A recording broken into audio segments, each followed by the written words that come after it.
Good morning student. 8 class के पाठ्यक्रम में निर्धारित दिव्या गिरवाण भारती पाठ का अध्ययन अध्यापन का कार्य करेंगे। प्रीवियस क्लास में भी इस पाठ के कुछ गद्यांश का अध्ययन अध्यापन का कार्य किया गया था। कुछ भाग अवशेष रह गया है, आज उसको अध्ययन अध्यापन करेंगे। जिस गद्यांश का अध्ययन अध्यापन का कार्य करेंगे उसका शब्दार्थ यहां लिखा गया है। शब्दार्थ को लिख लेना है, शब्दार्थ को याद भी कर लेना है। शब्दार्थ है स्वस्ति मतलब कल्याण, संस्कृत विषय मतलब संस्कृत विषय में, द्वयोः माने दो भागों में, विभक्ता माने विभक्त अलग, अपरः माने दूसरा, कालिदास वर्ग कालिदास वर्ग, भास वर्ग भास वर्ग, दास्यति माने देगा, उत्तरिष्यति उत्तर देगा, अतीव माने बहुत, आयोजनम माने आयोजन, कृतम मतलब किया है। वस्तुतः इस पाठ में संस्कृत भाषा के विषय में, संस्कृत के विषय में अध्ययन किया जा रहा है। इसमें छात्र संस्कृत दिवस का आयोजन किया है अपने वर्ग में। संस्कृत दिवस के विषय में आपस में वर्ग में बातचीत करते हैं। तदैव अध्यापकः कक्षां प्रविशति, तभी अध्यापक कक्षा में प्रवेश करते हैं। सर्वे छात्राः, सभी छात्र उत्थाय उठकर, हे आचार्य संस्कृत दिवसे वयं भवन्तं वर्धापयामः, सभी छात्र उठ करके आचार्य को संस्कृत दिवस के ऊपर, संस्कृत दिवस के शुभ अवसर पर अपने आचार्य को, अपने अध्यापक को बधाई देते हैं। आचार्य बोलते हैं धन्यवादा, धन्यवाद, स्वस्ति युष्मभ्यम, तुम लोगों का कल्याण हो, शुभ भवत्यु संस्कृत दिवस युष्मभ्यम सर्वेभ्यः, संस्कृत दिवस तुम लोग सभी के लिए शुभ हो। प्रणव कहता है कि आचार्य अद्य अस्माभिः संस्कृत विषये एका प्रश्नोत्तरी आयोजिता अस्ति। प्रणव आचार्य से कहता है कि आचार्य आज हम लोग संस्कृत विषय में एक प्रश्नोत्तरी का आयोजन किए हैं। सुमेधा कहती है संपूर्णः कक्षा द्वयो वर्गयो विभक्ता अस्ति। संपूर्ण कक्षा, पूरा क्लास, संपूर्ण कक्षा दो भागों में विभक्त है। कौन कौन सा भाग में भाई? तो एक कालिदास वर्ग, अपरः भास वर्ग।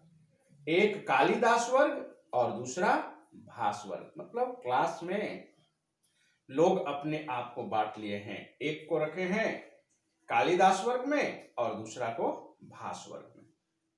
प्रणव कहता है एकस्य प्रश्नस्य उत्तरम कालिदास वर्ग दास्यति, अपरम प्रश्नम च भास वर्ग उत्तरिष्यति। एकस्य प्रश्नस्य उत्तरम कालिदास वर्ग दास्यति, एक प्रश्न का उत्तर कालिदास वर्ग देगा और दूसरे अपरम च भास वर्ग उत्तरिष्यति, और दूसरा प्रश्न और दूसरे प्रश्न का जो उत्तर होगा वह भास वर्ग देगा। आचार्य कहते हैं शोभनम, ठीक है, बहुत सुंदर, अतीव सुंदरम आयोजनम कृतम, तुम लोग बहुत सुंदर आयोजन किया है, अधुना प्रारंभम कुर्वन्तु, अब तुम लोग प्रारंभ करो। तो प्रणव जो है वह प्रश्न करता है संस्कृतम इति पदस्य क अर्थः, संस्कृत पद का क्या अर्थ है? विश्वासः, विश्वास कहता है, उत्तर देता है शुद्धम परिष्कृतम इति संस्कृत पदस्य अर्थ अस्ति। विश्वास कहता है शुद्ध परिष्कृत संस्कृत पद का अर्थ होता है। सुमेधा कहती है संस्कृत भाषायाः कति रूपाणि सन्ति, संस्कृत भाषा के कितने रूप होते हैं? प्रबुद्धः, प्रबुद्ध कहता है संस्कृत भाषायाः द्वे रूपे अस्त। संस्कृत भाषा के दो रूप हैं, एकम वैदिकम संस्कृतम, द्वितीयम च लौकिकम संस्कृतम। एक वैदिक संस्कृत और दूसरा लौकिक संस्कृत। प्रणव फिर कहता है कि वैदिक संस्कृतस्य किम प्रमुखम साहित्यम अस्ति।